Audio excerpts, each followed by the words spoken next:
So, why is Chile so long? Well, to get a clear picture of how Chile got the shape it has today, we'll have to go all the way back to the Incan Empire. The Incan Empire was a pre-Columbian American civilization that stretched from the southern tip of modern Colombia all the way south into modern Chile, essentially covering an area in and around the Andes mountain chain, creating quite a long entity not unlike modern Chile. The Incan Empire would be conquered by the Spanish in the 1500s, creating the Viceroyalty of Peru, a colony which would be mostly based around the former Incan Empire, as well as the Pacific Ocean where the Spanish founded several new port cities. Much of what would eventually become modern Chile was a part of this Viceroyalty of Peru. Meanwhile, what would become Argentina was a part of the Viceroyalty of Rio de la Plata, with one small exception to this being in the Atacama Desert. Here, a small region was a part of the Viceroyalty of Rio de la Plata. But this leads me to the reason Chile is so long. In the 1800s, when the Spanish-American Wars of Independence took place, the new countries would for the most part be created out of these former Spanish viceroyalties. And in the case of Chile, Argentina, Peru, and Bolivia, they would keep the old borders at least at first. For Chile, this made a lot of sense, as it was pretty isolated from Peru due to the Atacama Desert, and from Argentina due to the Andes Mountains. Later on in 1879, Chile would become even longer as they annexed the before-mentioned part of Rio de la Plata on the west coast, which had at this point become a part of Bolivia. Chile also got a small portion of Peru in this conflict, known as the War of the Pacific.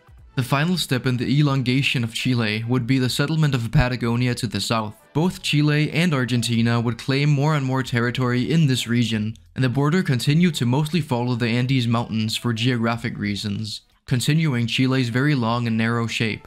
So in summary, old colonial borders and the Andes Mountains are the reason why Chile is so long.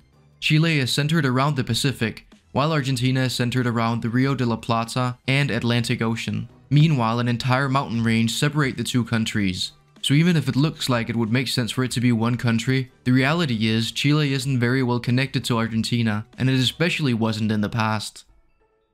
Seeing as we're already in the region, I also think the Incan Empire deserves a mention. It was the precursor to modern Peru and Chile, and is a very underrated civilization that ended very suddenly.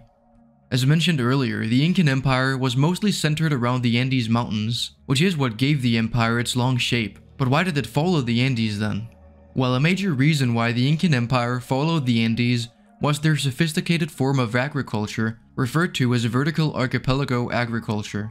Essentially, they utilized the different climates and temperatures at various altitudes on the mountain slopes to grow whichever crop was ideal for that climate. Usually it does make more sense for a civilization to spread east to west, as lands in those directions will have similar climates and support the same lifestyle.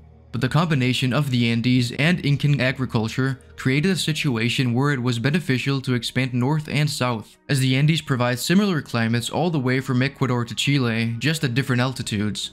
The Incas also had the most extensive and advanced transportation system in the Americas before the arrival of Europeans, one which was very clearly carefully planned, engineered, built, and maintained. What made it particularly impressive was that it had to pass through the Andes, meaning retaining walls, water drainage systems, and a whole lot of stairs were necessary to maintain the road network, and it stretched all the way from Quito, Ecuador to Santiago, Chile, allowing for the Incan Empire to grow to roughly half the size of the Roman Empire.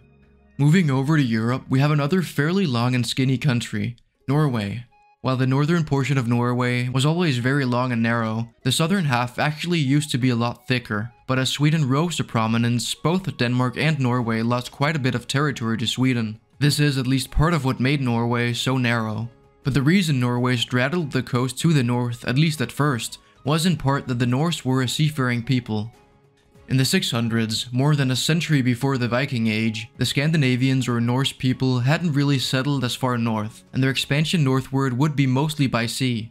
Much later in the 1300s, the inland portions of northern Scandinavia, referred to as Lapland, would finally be nominally under Scandinavian control, specifically Swedish control, resulting in Norway keeping its long narrow shape, and becoming even thinner after the Swedish conquests. The reason Sweden was the one that took control over and settled the interior is quite simple, and it's actually not too different from the situation Chile was in.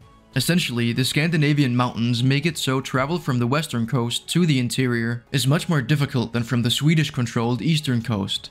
So to summarize, Norway is long and narrow because they settled along the coast, and the Scandinavian mountains kept them from settling further inland.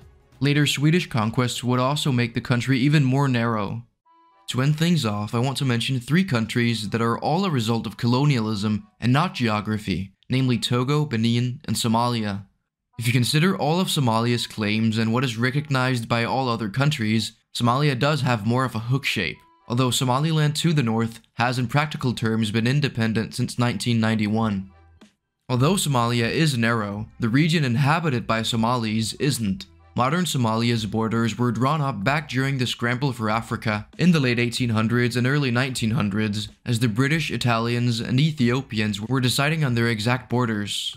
Here, modern Ethiopia basically got the land it has today, whereas modern Somalia consisted of British Somaliland to the north and Italian Somaliland to the east. These borders, like so many colonial borders, were completely artificial and did not take local demographics or geography into account. The border passes straight through Somali-inhabited land and leaves Ethiopia with close to 20% of the Somali population in East Africa. Moving over to West Africa, we have 2 more long-ish countries, Togo and Benin. The story behind them is quite simple and of course also rooted in colonialism. Benin has its origins in French West Africa, where it was a subdivision. The purpose of the colony was to allow certain parts of West Africa access to the sea, as well as to block the British from creating a large cohesive colony in West Africa. Togo, on the other hand, was originally the German colony of Togoland, which was larger than modern Togo. After the First World War, it was split between French West Africa and the British Gold Coast. When these colonies finally gained independence, the western part of Togoland would remain with the British Gold Coast, which became the country of Ghana. Meanwhile, the French portion became the country of Togo we know today. Just like with Somalia and most colonial borders, these borders completely ignored ethnic groups and geography, so them being long is simply a result of colonial competition.